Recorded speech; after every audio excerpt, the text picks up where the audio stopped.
You know that whole bet the farm idea about starting something new? What if I told you that's kind of all wrong?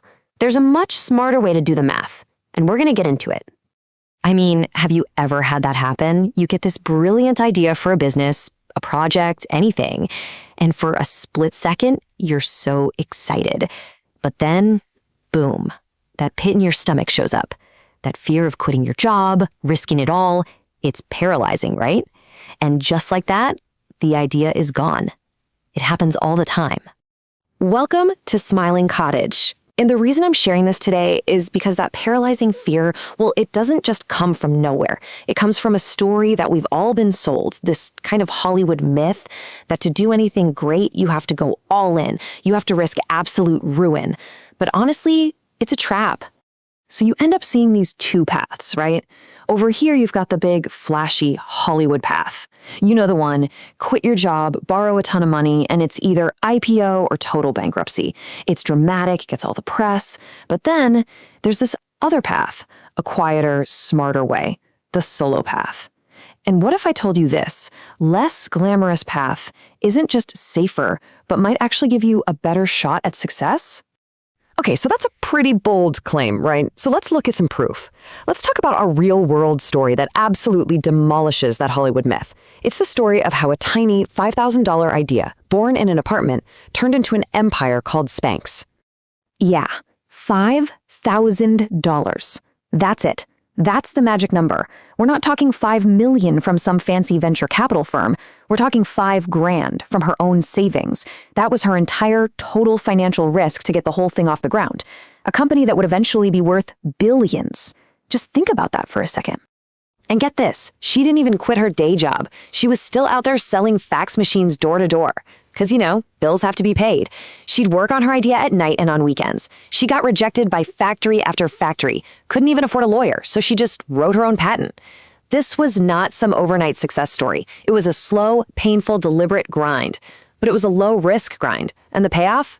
Well, it was incredible. So what was her secret? What did she get that so many people miss? Well, it wasn't about being some kind of crazy risk taker. Not at all. It was about understanding the math behind it all. See, she wasn't thinking like a gambler throwing chips on the table.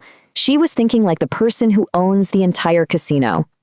And this brings us to this really powerful idea from a writer named Nassim Taleb. It's called asymmetric payoff. And it sounds complicated, but it's actually super simple. It just means you set things up so that your potential loss is small, tiny even, but your potential gain, it's huge, potentially unlimited.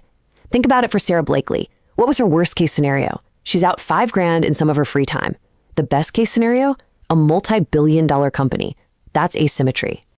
You can actually boil this whole way of thinking down to a formula. It's the same logic the casino owner uses. Now, most of us, when we look at this, we get obsessed with the first part. We try to figure out how to make our chances of success higher. But let's be real, that's incredibly hard to predict or control. The real secret, the part where you have all the power, is on the other side of the equation.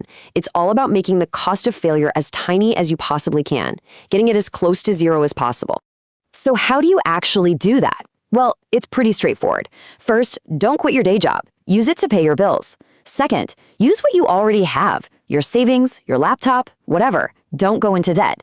Third, build the most basic, bare-bones version of your idea first, just enough to see if it works, not the big, perfect dream version.